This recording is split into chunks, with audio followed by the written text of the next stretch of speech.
Hi friends, எல்லாருக்கும் வணக்கம். Welcome back to my channel. இன்றைக்கி நம்மளோட சேனலில் எல்லாருக்குமே ரொம்பவே யூஸ்ஃபுல்லான ஒரு டிப்ஸ் தாங்க உங்கள்கிட்ட வந்து ஷேர் பண்ணிக்க போகிறேன்.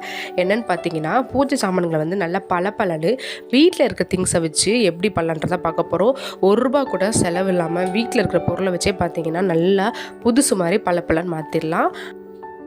ஃபஸ்ட்டு பார்த்தீங்கன்னா, விளக்கில் உள்ள அந்த சந்தனம், குங்குமம், எண்ணெய் பிசுப்பு எல்லாத்தையும் எடுத்துடணும். அதுக்கு பார்த்தீங்கன்னா ஒரு டிஷ்யூ பேப்பர் வந்து யூஸ் பண்ணி அதில் இருக்கக்கூடிய சந்தன குங்குமத்தை வந்து எடுத்துருங்க. அப்படி நமக்கு வந்து பார்த்திங்கன்னா இப்போ கடைகளில் வந்து ஒரிஜினலான சந்தனமோ இல்லை ஒரிஜினல் குங்குமமோ கிடைக்கிறதில்ல.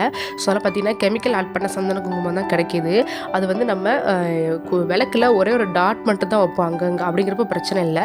நம்ம அதை எடுக்காமல் அப்படியே சோப்பை வச்சு டேரெக்டாக அப்படியே வச்சு ப்ரஷ் பண்ணும்போது எல்லா இடத்துலையும் வந்து படும். அப்படிங்கிறப்போ விளக்கு வந்து பார்த்திங்கன்னா கருப்பாக மாறுறது கூட சான்சஸ் இருக்குது. அதனால் ஃபஸ்ட்டு வந்து நீங்கள் எப்போவுமே விளக்கை வந்து விளக்குறப்போ அதில் உள்ள எண்ணெய் திரி எல்லாம் எடுத்து தனியாக வச்சுட்டு அதில் உள்ள எண்ணெய் பிஸ்கெல்லாம் வச்சு ஒரு துணியை வச்சு ஃபஸ்ட்டு வந்து எடுத்துருங்க.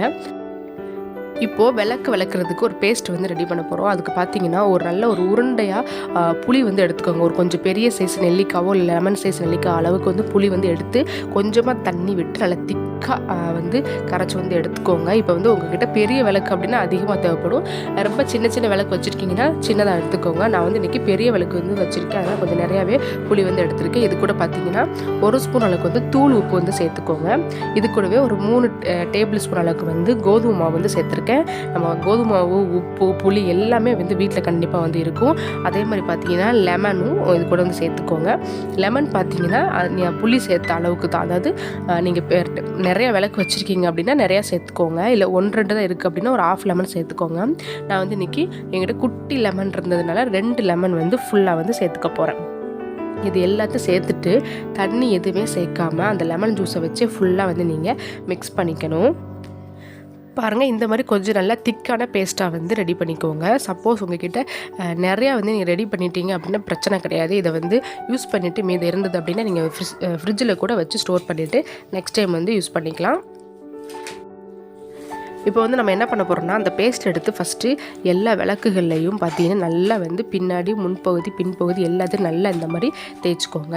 ஃபஸ்ட்டு தேய்ச்சிட்டு ஒரு 2-3 நிமிஷம் வரைக்கும் நல்லா வந்து ஊற வைக்கணும். பாருங்கள், என்கிட்ட வெள்ளி விளக்கு இருக்குது. அதையுமே பார்த்திங்கன்னா இந்த பேஸ்ட்டை வச்சு தான் நான் வந்து விளக்கிக்க போகிறேன். இது கூட பார்த்திங்கன்னா சோப்பா, லிக்யூடா, பீத்தாம்பரி இந்த மாதிரி எந்த விதமான கெமிக்கல்ஸுமே தேவை கிடையாது. வீட்டில் இருக்கக்கூடிய நேச்சராகவே எல்லார் வீட்லேயுமே கிடைக்கக்கூடிய பொருளை வச்சு நம்ம விளக்கை வந்து பார்த்திங்கன்னா சூப்பராக வந்து விலைக்கு வந்து எடுத்துடலாம்.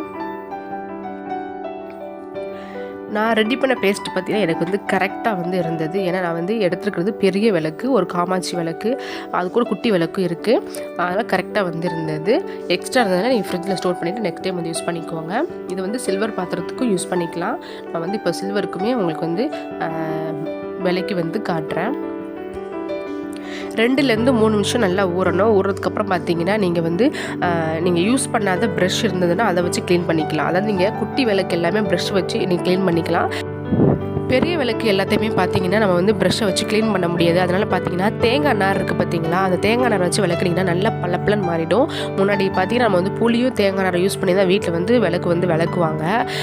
இப்போ பார்த்தீங்கன்னா என்கிட்ட தேங்காய் நார் இல்லை. மேக்ஸிமம் நானுமே தேங்காய் நார் வச்சு தான் விளக்குவேன். என்கிட்ட தேங்காய் நார் இல்லை இந்த டைமில். அதனால் பார்த்தீங்கன்னா பாத்திரம் விளக்கக்கூடிய அந்த ஸ்க்ரப்பை வச்சு விளக்குறேன். இந்த ஸ்க்ரப்புமே பார்த்தீங்கன்னா புதுசு இப்போ தான் வந்து பாக்கெட்லேருந்து ஓப்பன் பண்ணியிருக்கேன். ஏன்னா நம்ம ஆல்ரெடி பாத்திரம் விளக்குறதை வச்சு நம்ம வந்து விளக்கக்கூடாது. இந்த மாதிரி காமாட்சி விளக்கு எல்லாத்தையுமே பார்த்திங்கன்னா குழந்தைங்க யூஸ் பண்ணுற ப்ரஷ் இருக்கு இல்லையா, அந்த மாதிரி ப்ரஷ் ஒன்று வாங்கிட்டு அதை வச்சு நீங்கள் தேய்ச்சிங்கன்னா அந்த இடுக்குகளில் இருக்கக்கூடிய அந்த எண்ணெய் பிசுக்கு அழுக்கு எல்லாமே வந்து போயிடும். நம்ம வந்து பெரியவங்க யூஸ் பண்ணுற ப்ரஷ்ஷை விட இந்த குட்டி பசங்களுக்கு வாங்குகிற அந்த ப்ரஷ் வந்து ரொம்பவே வந்து இந்த விளக்கு வளர்க்குறதுக்கு யூஸ்ஃபுல்லாக இருக்கும். உள்ளே பாருங்கள், எண்ணெயெல்லாம் படிஞ்சு அந்த க்ரீன் கலரில் வந்து இருந்தது. இப்போ பாருங்கள், நல்ல ப்ரஷ்ஷை வச்சு தேய்க்கவும் இவ்வளோ அழகாக பளபளன்னு மாறிட்டுருக்கு பாருங்கள். இப்போது எல்லா விளக்குமே விளக்கிட்டேன். இது வந்து நல்லா தண்ணியில் வந்து வாஷ் பண்ணிவிட்டு உங்களுக்கு வந்து காட்டுறேன் பாருங்கள். இது கூட சோப்பு எதுவுமே வந்து நான் சேர்க்கலை. டைரெக்டாக அப்படியே பார்த்தீங்கன்னா பைப்பில் தண்ணி ஓப்பன் பண்ணி அப்படியே அதில் தான் வந்து வாஷ் பண்ணி உங்களுக்கு வந்து காட்டுறேன். எவ்வளோ பளபளன்னு இருக்கு பாருங்கள். நீங்கள் சோப்பு போட்டால் கூட இவ்வளோ அழகாக வந்து வராது. பார்க்குறதுக்கே பாருங்கள் புதுசாக இருக்கிற மாதிரி இருக்கும். நல்லா அதில் இருக்கக்கூடிய எண்ணெய் பிசுக்கு எல்லாமே வந்து பார்த்திங்கன்னா க்ளீனாக வந்து போயிடும்.